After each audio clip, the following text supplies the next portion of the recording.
الله الحمد لله رب العالمين وبه نستعين على أمور الدين والدين صلى الله عليه وسلم waxaan maanta halkaan isugu nimid oo tahfurina insha Allah wala dhigaya madaraso Mucaad bin Jamal ay sameeyaan dhalinyaro culumadiin iyo dadka ku jooga oo muxsiniina dhamaan ummadda Soomaaliyeed meel kasta joogaan waxa ugu baaqaynaa insha Allah ta'ala hadii in laga qayb qaato hadii Ilaahay idmo siiba hadda xilligii doorashada lagu jira dadka marka waxaan kula talin lahaa waxyaabaha ay doorashada ku bixinayaan inay kula baxaan madrasada oo laga faa'iideeyo ubadka Soomaaliyeed ay ka faa'iideeyaan dadka deegaanka madaxa joogan ay ka faa'iidi doonaan insha Allah ta'ala waalidiintana in loo sadaqeeyo waxyaabaha meesha lagu bixiyo waxay noqonayaan wax sadaqo tijaari ah wax dhamaanaya ma intuu madrasada wax lagu baranayo ama qof wax ku baranayo ilaahay idinkiisa waxa way waalidiintii wixii loo sadaqeeyo ajirkaas way helayaan insha Allah ta'ala dhamaan ummadda Soomaaliyeed meel kasta dunida ka joogan ugu baaqayna insha Allah ta'ala qof walba inuu wax ku soo sadaqaysto insha Allah ta'ala qaasatan dadka balaxa joogana inay arintan tabarucaad ku bixiyaan aad baan idin salaamay assalaamu alaykum warahmatullahi wabarakatuh Mucaad bin Jamal waxa waayo in laga qayb qaato wax diiniyan maanta culumadii iyo odayaashii iyo meesha isku imaadna waxaan ka codsanaynaa ummadda Soomaaliyeed ama dal iyo dibadda ha noqoto cidii joogta cidii soo qalqaalisayna ugu mahad celinaynaa midda koobaad arinta ayada in laga qayb qaato la dhiso waa wax diiniyan waxa ciyaalka lagu tarbiyeynayo oo ciyaalka maartay lagu dhaqan celinayo waa meel maartay balaxa horumar waa meel balaxa maartay nabadda koobaad oo haysta tan oo ay waay maanta ma laha balaxa waa meel ciyaalka waxa laabay lagu dhaqan celiyo tarbiyadiina lagu tarbiyeeyo oo maartay lagu xareeyo oo kuleesha ma laha oo habeen ay been ma laha waxaan sanaynaa in laga dhigo meel ciyaalka dhaqanka xun oo la qaban waayo waalidiinta qaban waayaan lagu celiyo lagu dhaqan celiyo oo habeenka bariyaha hataa in laga sameeyo aan ka rajaynaynaa insha Allah وانا سو دوينا السلام عليكم ورحمه الله وبركاته بسم الله الحمد لله الصلاة والسلام على أشرف الأنبياء والمرسلين maanta waxaan isugu nimid madrasada Mucaad bin Jamal oo dhagax dhigeeda maanta la dhagax dhigayo ayaan isugu nimid madrasadaas waxaan codsanaynaa dadka maxaan ku rahaa qurba joog iyo qaran joog intaba madrasadaas in ay ku dadaalaan dhismaheeda oo maanta la dhagax dhigay waxaan joognaa madrasada Mucaad bin Jamal waxaan leenahay madrasadu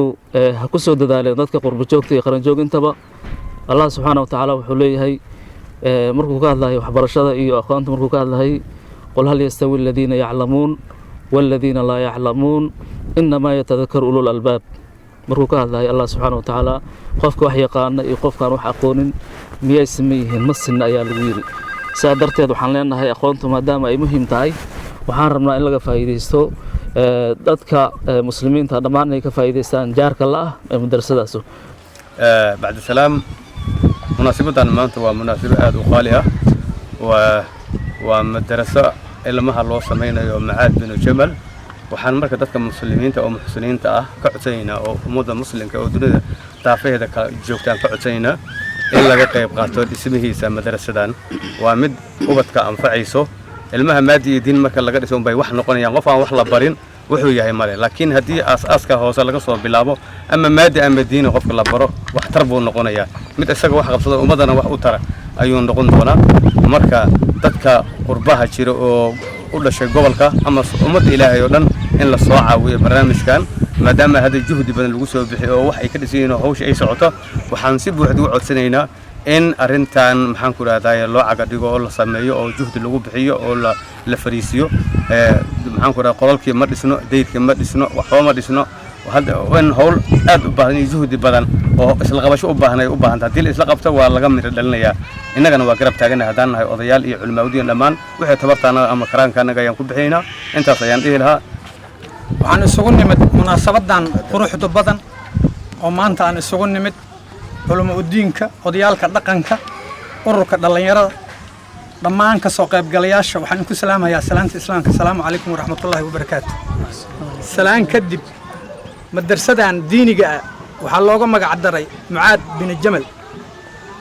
intii gacan ka geysatay ajri xasanaad Allah ka siiyo intii aan ka geysanayna waxaa loo baahan yahay inay ka geystaan adduunkii aakhirada waa kala dhig aakhara nacsi badan adduunku waa goob yar waa meel diini ah waxaan codsanaynaa nin kasta oo wax ku soo darsan kara inuu ku soo darsado aad iyo aad baad u mahadsantihiin dhagax dhigga maxay ahayday madrasada Mucaad bin Jamal odayaasha dhaqanka culamo u diinka maxay ahayday maamulka degmada halkan waxaan u sugu nimid wax khayr leh maanta oo ah inaan dhagax dhigno meel diinta Allah lagu baranayo oo madrasa ah marka insha Allah waxaan leenahay soo dhawaada dadka qurba joogta ama muxsiniinta ama dal iyo dibad meel kasto ay joogan iyagana waxaan ugu baaqaynaa insha Allah ta'ala akoonkii aakhira waxaad u dirsan lahaydeen adduunyo kaliya looma shaqeeyo wixii aad aakhira akoonkii alla ku ridan lahaydeen birri toole waa laga tagayaa dunida adina inaad halkan ku ridataan waa meel ilaahay khayrkiisa lagu faafinayo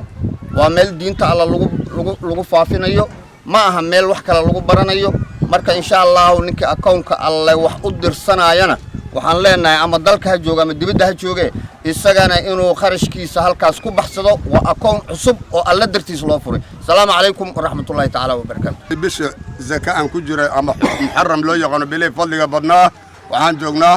madrasada Mucaad bin Jabal ee degmada Balad Xaawo xaafadda 7 waxaa ka socdo dhismo ayaa la dhagax dhigay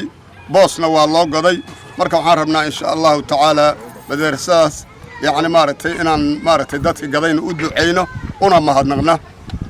أولا وحنو دعينا إن دتك مدرسة قضي وأم هدنقينا يقول كان قضي إلهي يعني مارتي ونكسم بكواجي ونكسم بيقبتين وما سنتين بالله مشروع خير حياتك فائدة ستين waxaanu ku baraarujinayaa dadka muslimiinta meel kasta oo joogan dhismaha madrasada soo dhagax loo bedelayo in laga qayb qaato oo wiilal iyo gabdho ay dhigtaan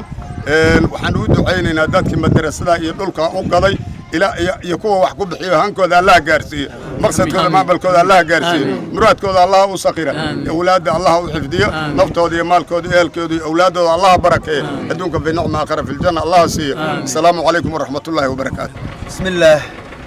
alhamdulillah إلهي بمهله أنا وعافمات قمنا أو وحرو مركنا مستقبل كنا داوة لقى حلقة النساك ماشي أسكو كنا كاني ولقى هذلي مدرسة دان أساك لقى حلقة إنه بلدي باديو ضلي الدبيد دتك قصيصه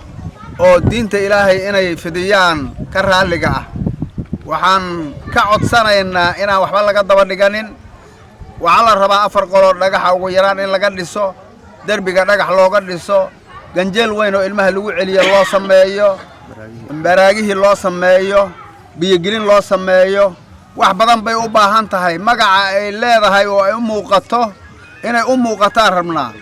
waxaan u ducaynaynaa dadkii fikiray oo dhulkan in la gado fikiray dadkii gaday iyo kuwa hadda dhisi doono iyo kuwa wax ka qabtayba waa u ducaynaynaa ilaahay ha barakeeyo hamigooda Allah u yeelo waxaan u ducaynaynaa inuu ducayn doonaa dadka dambe oo annagaba aan ka midnahay oo ka qayb qaadan doono yaan laga dhigin meelaha waxbarashada maadiga oo kale